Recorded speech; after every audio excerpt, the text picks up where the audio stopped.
Okay, hello everyone.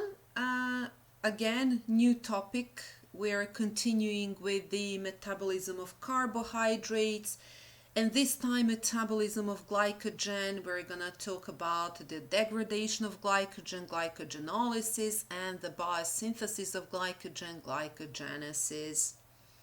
So let's remind ourselves just a little bit about the glycogen and its major properties and structure. So we all know that so far that glucose is one of the most important molecules for obtaining energy for cell functions.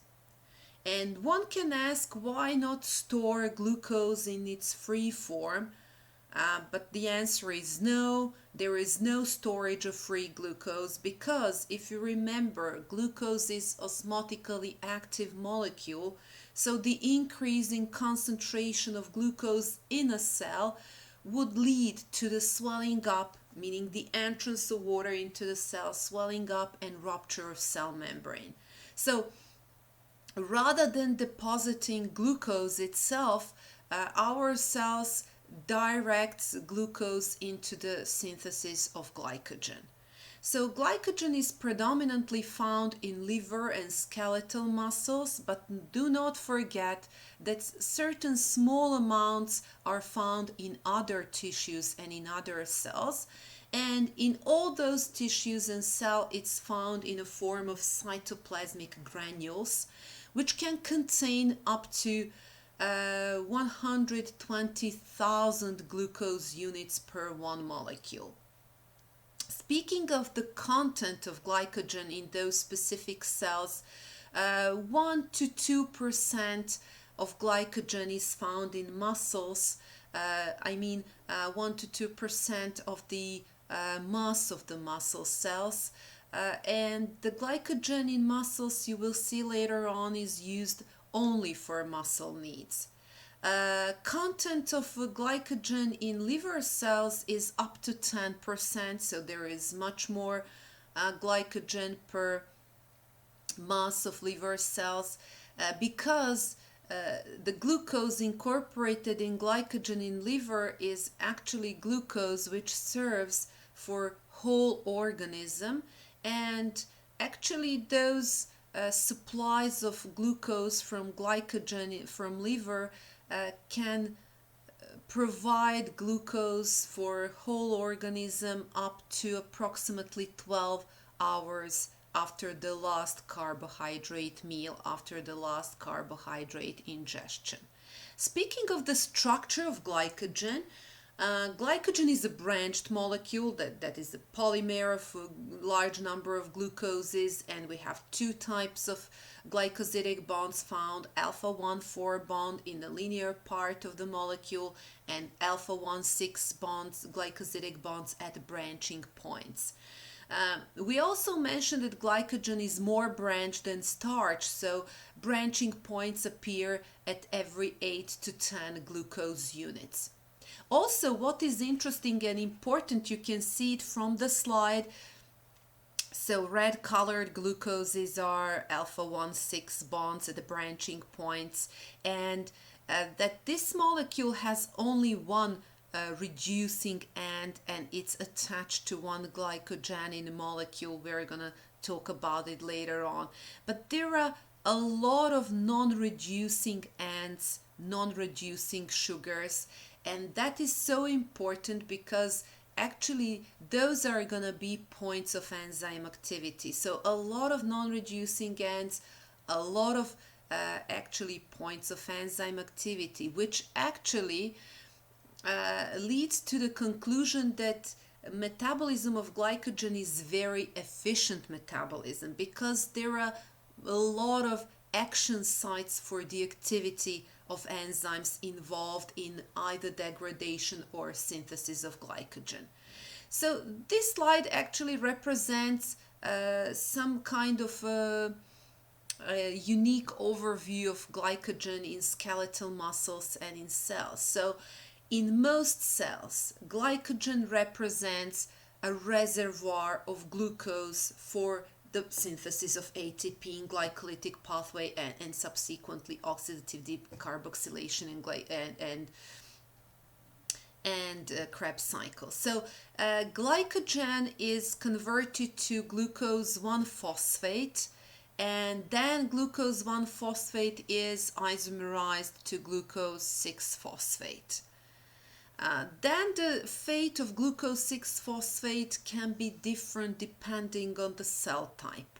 So if you can see here, in skeletal muscles and other cells, glucose 6-phosphate enters glycolysis to form lactate, of course, in extensive exercise, and ATP and carbon dioxide in Krebs cycle, so aerobic or anaerobic degradation of glucose. ATP is then used for muscle contraction, and in other cells, those small amount of glycogen found in them actually serves as an emergency fuel source in the absence of oxygen. In the liver, we have a slightly different situation. In liver is considered to be the first and immediate source of glucose to maintain homeostasis of glucose in blood, to maintain physiological blood glucose levels. So, in liver, glucose 6-phosphate can be converted to free glucose by the enzyme glucose 6-phosphate phosphatase, and this is the enzyme which is exclusive for liver and kidney. Also, glucose 6-phosphate can be produced from gluconeogenesis, and this is going to be one of our upcoming topics. This process in liver is intensively regulated by the action of glucagon, and we're going to see the mechanism of action at the end of this lecture. So, let's make an overview of the biosynthesis and degradation of glycogen. So, if you notice from the previous slide, I have already mentioned that the common precursor for both synthesis and degradation of glycogen is precursor or intermediate is glucose 1-phosphate. So, but if you see from the figure, those are separate pathways involving different enzymes. So we're gonna explain them separate from one another. But what is important here? The first part is common for both processes, and let's explain it. Let's explain it. So, glucose enters the cell. We have already explained the mechanism. It's facilitated diffusion by GLUT transporters and types depending on the type of the tissue. So, once in a cell, glucose is phosphorylated to glucose 6-phosphate by hexokinase. Hexokinase in most of the cells, of course in liver we have glucokinase. Glucose 6-phosphate has different fate depending on the current cell needs. So what do we know so far? We know that glucose 6-phosphate can enter glycolytic pathway. We know that glucose 6-phosphate is the entry point and precursor for hexose monophosphate pathway. And glucose 6-phosphate is also used for some other pathways. Let's wait for some of the upcoming lectures. Glucose 6-phosphate can also be converted to glucose 1-phosphate as represented here on the figure by phosphoglucomutase. So glucose 1-phosphate is formed. In the process of biosynthesis of glycogen, glucose 1-phosphate is the starting point. And first it's activated by the reaction with the uridine triphosphate to form UDP glucose or activated glucose by the enzyme UDP glucose pyrophosphorylase. I'm going to get back with details later on. UDP is the branching point from where UDP glucose can be used for glycogen biosynthesis, but also it can be used in some other pathways requiring UDP glucose. I'm going to talk about that in some of the other topics. UDP glucose is introduced in glycogen primer by glycogen synthase enzyme and amylo 4,6 transferase or branching enzyme to form the molecule of glycogen. On the other side, degradation of glycogen occurs by the action of two enzymes, glycogen phosphorylase and debranching enzyme. And actually they degrade glycogen to glucose 1-phosphate predominantly, but small portion of free glucose also can be formed. And of course, glucose 1-phosphate as a common intermediate of both pathways can be converted to glucose 6-phosphate by the same phosphoglucomutase activity, but in the liver only, glucose 6-phosphate can be converted to glucose by glucose 6-phosphatase activity. So this is what we're gonna focus on today, and let's start one by one. So let's start with gluconeogenesis. It occurs incomplete in cytosol, and it requires high energy compounds ATP and UTP. So I have mentioned that there are three enzymes involved in this gluconeogenesis pathway. So the first enzyme is UDP glucose pyrophosphorylase, which is the enzyme catalyzing the conversion of glucose 1-phosphate to UDP glucose or uridine diphosphate glucose.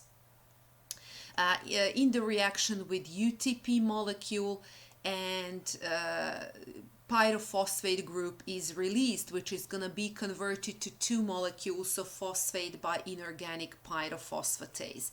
So UDP glucose, due to the fact that there is a phosphoanhydride bond found in the structure, is a high energy compound, which is very important because such activated glucose this molecule can hydrolyze, certain amount of energy is released, and that energy is used up for the formation of glycosidic bonds. This enzyme requires the presence of small catalytic concentration of glucose 1,6-diphosphate, which is an intermediate of this process.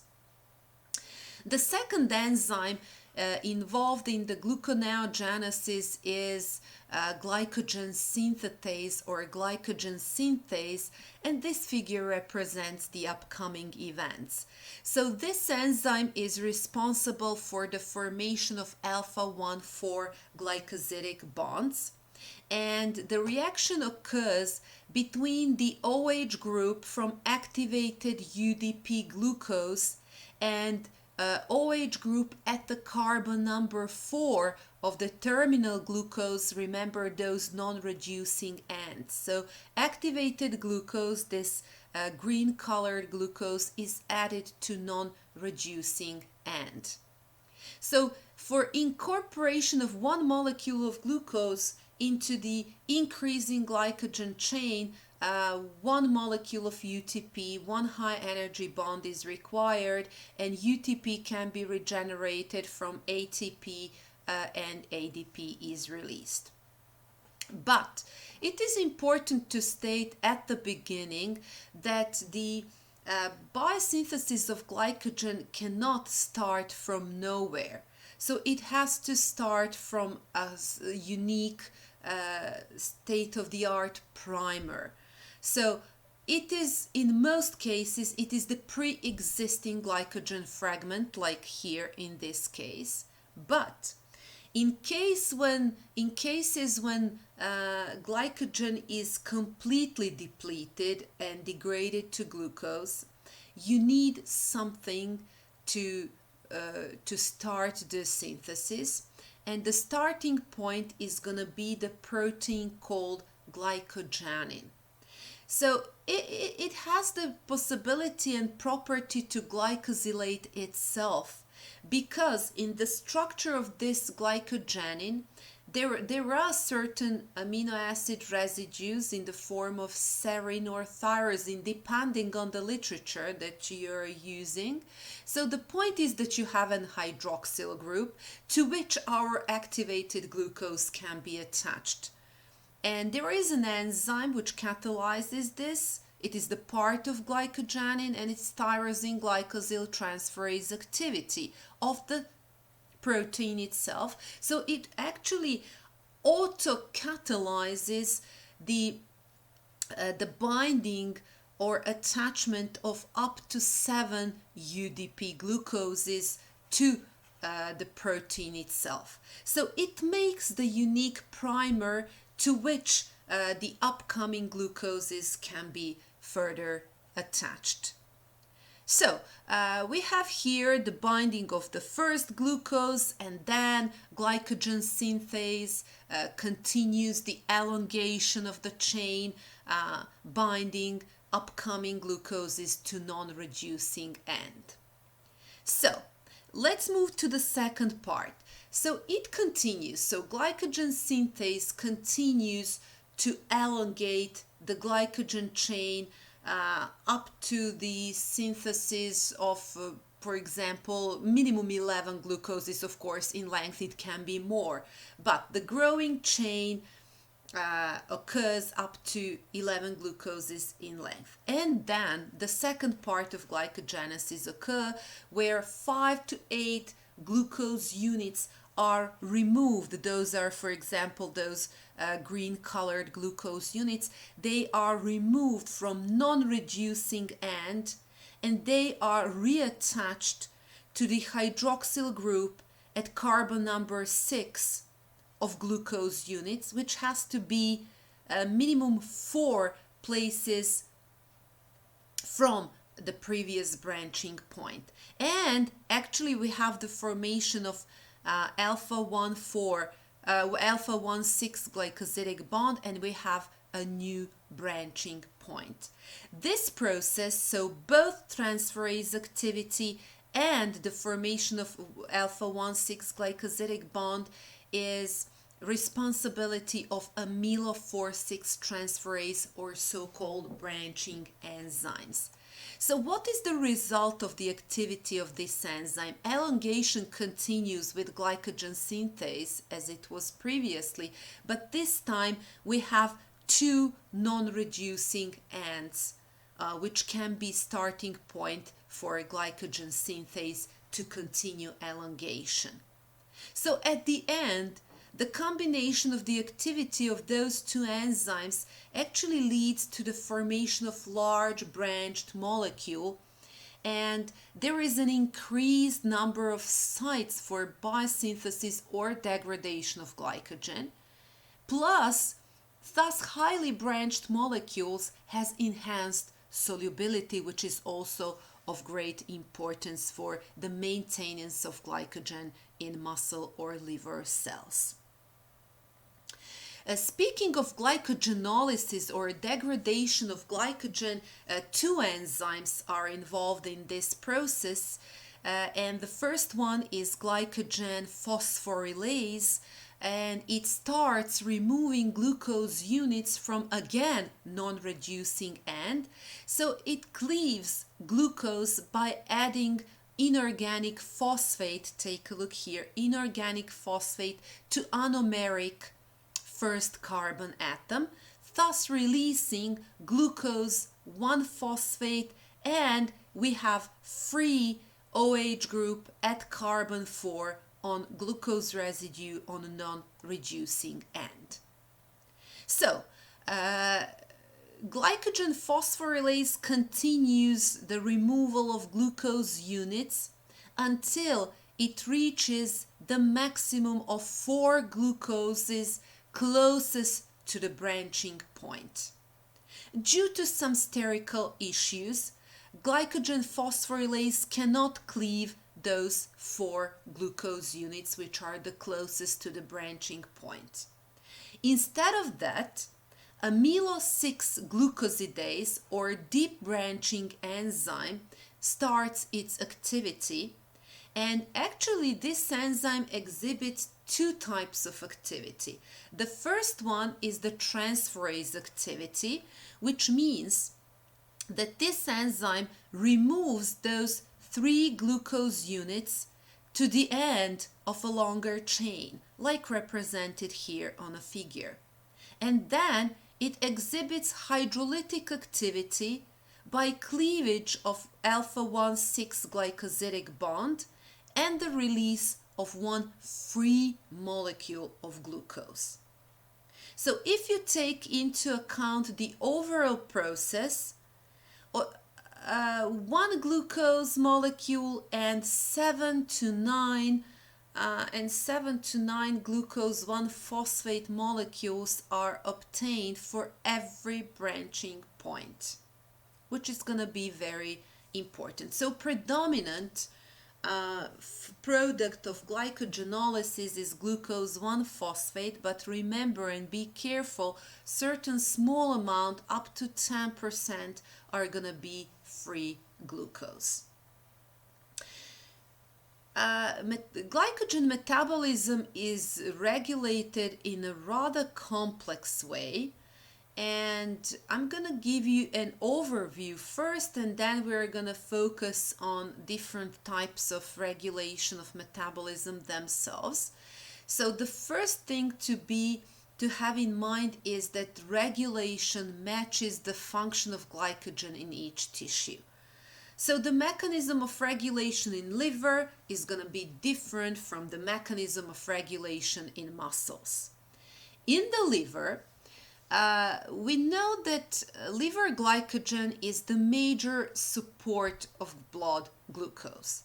So during the fasting periods or starvation periods, or in the cases of an enhanced or extreme needs, for example, like intensive exercise or similar, liver is going to start degradation of glycogen. So those pathways, both glycogenesis and glycogenolysis, are regulated by the ratio of insulin to glucagon, then by blood glucose levels, because we said that liver glycogen maintains the homeostasis of blood glucose. And of course, the availability of dietary glucose also affects the event of glycogen metabolism in the liver. Apart from these, glycogen metabolism is also regulated by adrenaline, epinephrine, in situation when there is an immediate demand for blood glucose. For example, hyperglycemia or acute stress or intensive exercise and so on. On the other side, we have a different situation in muscles. So we mentioned previously that muscle glycogen is the major reservoir of glucose for ATP synthesis. So in this case, regulation of glycogen metabolism will be accomplished by the presence of AMP, which, if you remember from the previous pathway, is a signal of the lack of ATP and energy in the cell. And also, this metabolism will be regulated by the release and increase in concentration of calcium upon the muscle contraction.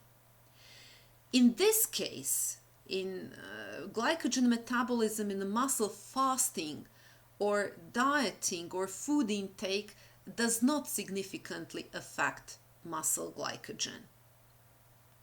So this is the table representing the major events, and it's kind of an overview of what I'm gonna talk about in a little bit more details. So just in short, a few seconds. So during fasting, in liver, what are we gonna have during fasting periods? So we know that the concentration of glucagon increases, insulin decreases.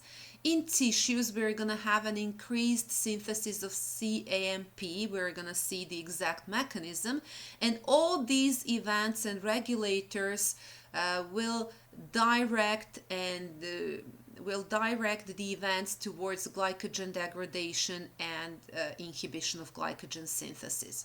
After a carbohydrate-rich meal, blood glucagon levels drop down, insulin elevates, of course blood glucose levels are elevated. In tissues we're gonna downregulation of CAMP, and of course concentration of glucose in cells is gonna be increased, and all those parameters are gonna affect the inhibition of glycogenolysis and the promotion of glycogenesis. During the exercise or during some stressful situation, we're going to have the promotion of glycogenolysis and inhibition of glycogenesis by different mechanisms, an increase of epinephrine in blood and so on. In muscles, during fasting, of course, in resting muscles, insulin drops down, so glycogenesis drops down. After a carbohydrate meal during the rest, insulin is elevated and glycogenesis is elevated. But during exercise, this is interesting. We have an increased levels of epinephrine in blood. So in tissue, adenosine monophosphate is going to drop down, and it's going to be an increase of calcium bound to calmodulin, and it's going to increase the degradation. I'm sorry, here is the mistake, and increase the glycolysis, and this is going to be all regulated by CAMP driven phosphorylations. We're going to see the exact mechanism. So please, this is the mistake. So let's start step by step. So regulation of glycogen metabolism in liver. So after the carbohydrate meal, we all know what happens. So blood glucose levels increase, insulin increases, and glucagon drops down. As a result of these events, glycogenolysis is going to be inhibited and glycogenesis promoted or activated. And at the same time, the immediate increased transport of glucose into peripheral tissues occur. So after the carbohydrate meal, during the fasting period, insulin drops down, glucagon goes up, so glycogenolysis goes up, glycogenesis is inhibited, and due to the glycogenolysis, glucose is released into the blood to maintain the homeostasis. So in the end, substantial portion of glycogen is actually degraded within the first few hours after the meal. Some authors say it's 12 hours, some say in counts up to 22 hours. But the point is that glycogen is going to be degraded faster at the beginning, and as the depletion goes on, the degradation slows down, and at the end, when the total amount of glycogen is depleted, of course the rate of degradation is going to be zero. So of course, like for all other pathways, there are regulatory enzymes which are affected by different allosteric factors or hormones, and in this case we're going to have two regulatory enzymes: glycogen phosphorylase for glycogenolysis and glycogen synthase for glycogenesis. Those enzymes are actually activated or inhibited by covalent modification in the terms of phosphorylation and dephosphorylation. So if you can see from the figure, glycogen phosphorylase A and B are forms of the same enzymes. Glycogen phosphorylase B is inactive dephosphorylated form, and glycogen phosphorylase A is phosphorylated active form.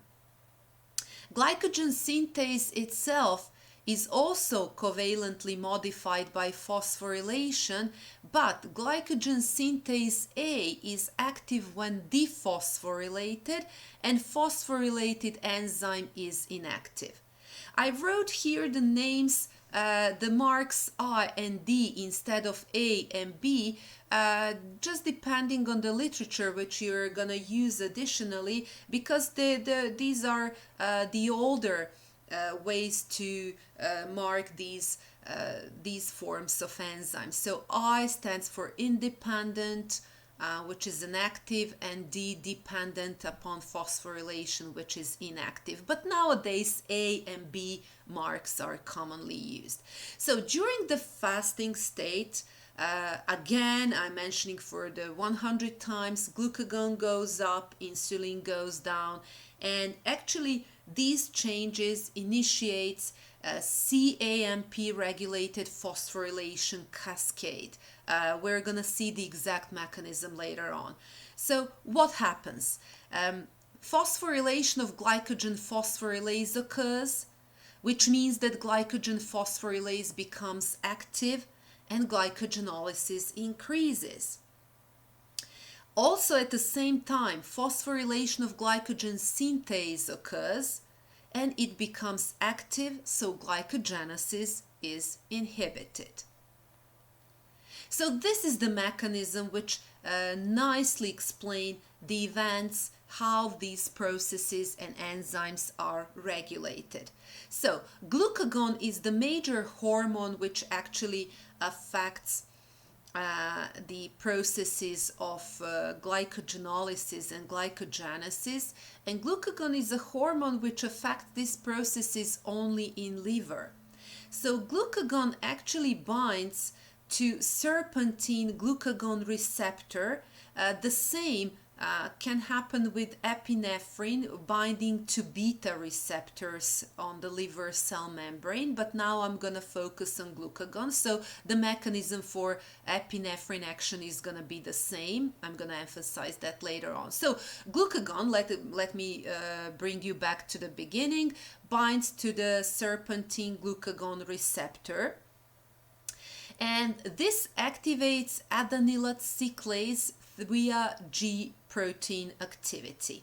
Adenylate cyclase is the enzyme which is responsible for the biosynthesis of cyclic AMP from ATP molecule. Then cyclic AMP binds to the protein kinase A, which is a CAMP dependent protein kinase, thereby activating the catalytic subunits. I'm going to make just one moment of break here to explain the structure of protein kinase A. Actually, it consists of 4 subunits.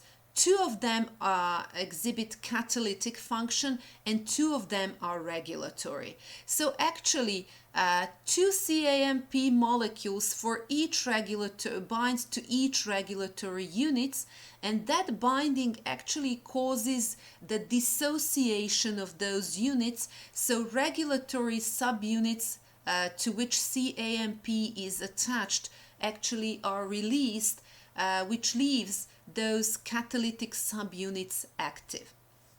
So, but upon binding of, let's get back to our story and the regulation pathway. So CAMP is bound to protein kinase A, thus activating it. So active protein kinase A now phosphorylates or promotes phosphorylation.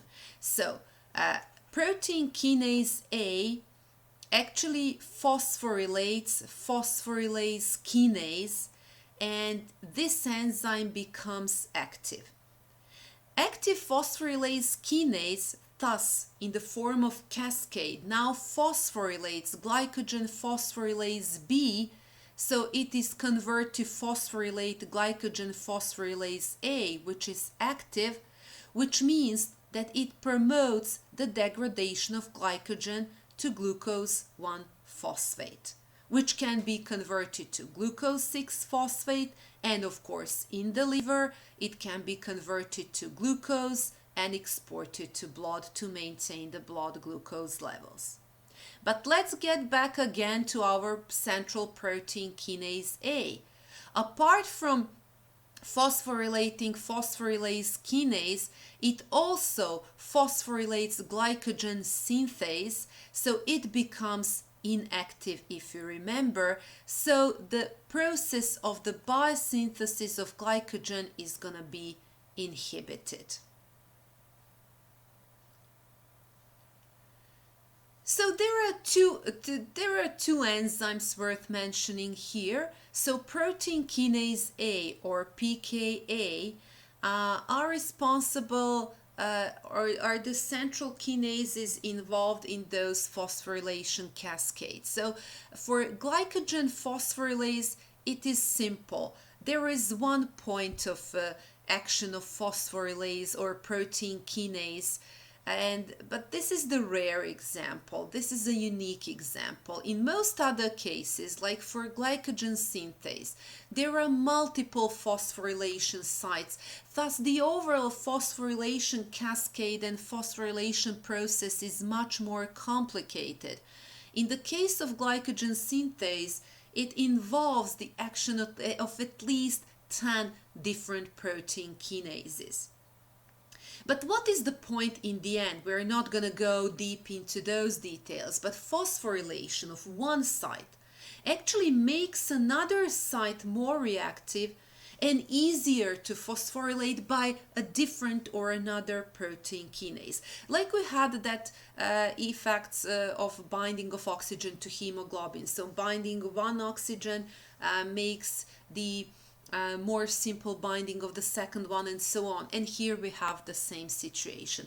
Apart from that, one hormone molecule, like we said previously, that was only one molecule of glucagon attached to the specific receptor, actually can activate the multiple phosphorylation sites. So it can increase and promote the activity. So we don't need a lot of molecules of hormone for a lot of phosphorylation, so we just need one. And then we have a cascade sequence of events. But of course, protein kinase A is the one which is responsible for phosphorylation. But what about the removal of phosphate group? There is an enzyme worth mentioning, hepatic protein phosphatase 1, which is responsible for the removal of those phosphate groups. The mechanism of insulin action is understood in the way that it acts as glucagon antagonist. But in most cases and in most textbooks and literature, the action of insulin is kind of overlooked. And there is a reason why, because the exact mechanisms of insulin action on glycogen metabolism is still under investigation. So I'm not going to go into details as well here at this moment. And of course, to conclude the regulation of glycogen metabolism in liver, it is important to mention the allosteric effectors, and glucose in this case is allosteric effector of glycogen metabolism. Speaking about the action of epinephrine or adrenaline and calcium on glycogen metabolism in liver, you probably know, despite the fact that we haven't reached the hormone chapter, that adrenaline is a fight or flight hormone, which is synthesized by adrenal medulla. And this one is activated when there is an increased demand for glucose, and in those cases, of course, glycogenolysis is going to be activated.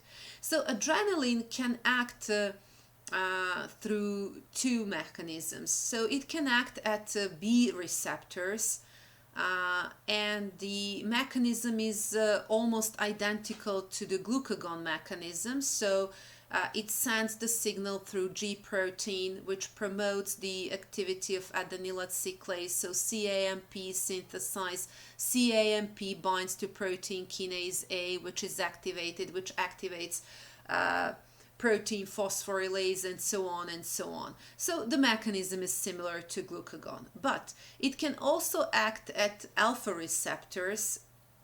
And in this case, it activates glycogenolysis, of course, and inhibits glycogenesis. And it acts actually in the way that binding to alpha receptors, and it will be shown in the next figure, actually increase the release of calcium ion in liver. But it's, hormonally promoted release, and it's going to be different from calcium released in muscles, and we will see it later on. So this is the figure representing the action of epinephrine on alpha agonist receptors. So if you see and take a look at the figure, again we have the same cascade here. So binding of epinephrine to alpha receptors actually transmits a signal through G protein to phospholipase C, which is going to be activated. Phospholipase C, and you will learn a lot of details about this in a chapter of signal transduction. This is just in brief to understand the principle of glycogen metabolism. So phospholipase C actually hydrolyzes phosphatidyl inositol diphosphate to inositol triphosphate and deacylglycerols. Deacylglycerols stimulate the activity of protein kinase C. On the other side, inositol triphosphate stimulates the release of calcium ions from endoplasmic reticulum. Calcium then binds to a protein, small protein called calmodulin, and this action actually then activates calmodulin dependent protein kinase, and it also activates phosphorylase kinase. Calcium ions itself, like deacylglycerols, can promote the activity of protein kinase C. So all of these three kinases, protein kinase C, calmodulin dependent protein kinase, and phosphorylase kinase, they all phosphorylate glycogen synthase and makes it phosphorylated and converted to glycogen synthase, which becomes inactive, so the glycogenesis is inhibited. On the other side, phosphorylase kinase is responsible for phosphorylation of glycogen phosphorylase and its conversion to active form, so glycogenolysis is activated. So that would be the mechanism of action of epinephrine and adrenaline on the promotion of degradation of glycogen and inhibition of its synthesis through the action of release of calcium ions. The story in skeletal muscle is slightly different. So in skeletal muscles we have glycogen, which is converted to glucose 1-phosphate, and we saw that there is a small amount of free glucose released. So G1P is isomerized to glucose 6-phosphate, which enters glycolysis and subsequent formation of ATP. Regarding the fact that skeletal muscles do not have glucose 6-phosphate phosphatase, so not much free glucose for export in blood is formed. So in anaerobic glycolysis, these events are even more promoted because there is an increased demand for glucose because of the lack of oxygen. And if you remember, just a few ATP, 2 ATPs are synthesized in anaerobic glycolysis. There are some important differences between the regulation of glycogen metabolism in the liver and in skeletal muscles, and I have listed them below. So glucagon, and I have already mentioned it, has no effects on muscle. So actually the metabolism of glycogen does not vary with fasting or feeding state of the organism. The second important difference is something that we have already mentioned. AMP is an allosteric activator of muscle phosphorylase, but not the liver. In liver we had glucose, which was the difference number 4. So glucose is allosteric inhibitor for liver events, but not for muscle events. AMP is allosteric modulator of muscle events but not liver events. Again, what you notice from the previous two figures, calcium released from endoplasmic reticulum is involved in the promotion of phosphorylation in liver, but in skeletal muscles it's going to be the calcium released from sarcoplasmic reticulum after neural stimulation or as a result of muscle contraction. And glycogen has a stronger feedback inhibition of muscle glycogen synthase than on liver glycogen synthase, which means that less glycogen is deposited per gram of the muscle weight in comparison to the liver. And this is the figure actually explaining the impact or effects of different events on muscle glycogen. So there are several ways to stimulate the degradation of glycogen in muscles. So it can be muscle contraction because there is an usage of a lot of ATP for muscle contraction through myosin ATPase. You're gonna hear about muscle contraction later on. ADP actually is converted to AMP through adenylate kinase, and AMP, as we mentioned, is an allosteric activator of glycogen phosphorylase, so it becomes phosphorylated and the glycogenolysis is activated. The second way is when, as a result of the incoming nerve impulse, sarcoplasmic reticulum starts releasing calcium ions, and calcium ions, like in liver, binds to calmodulin, which we saw previously promotes and activates phosphorylase kinase, which is, as we saw previously, responsible for phosphorylation of glycogen phosphorylase and the promotion of glycogenolysis. And the third pathway is the elevated level of epinephrine upon exercising or stress, which acts in the same way as we did previously within the liver tissue, promoting the biosynthesis of CAMP, thus activating protein kinase, thus activating phosphorylase kinase and activating glycogen phosphorylase as a final event. So this was more or less what I wanted to tell you about the glycogen metabolism. Not many metabolic reaction, not many intermediates, but a lot of points of regulation and a lot of interesting points of regulation, differences between different tissues. I hope it was acceptable. I hope it was understandable. So my dear students, until some other topics, until some other day, stay healthy, stay good, be good, and bye bye.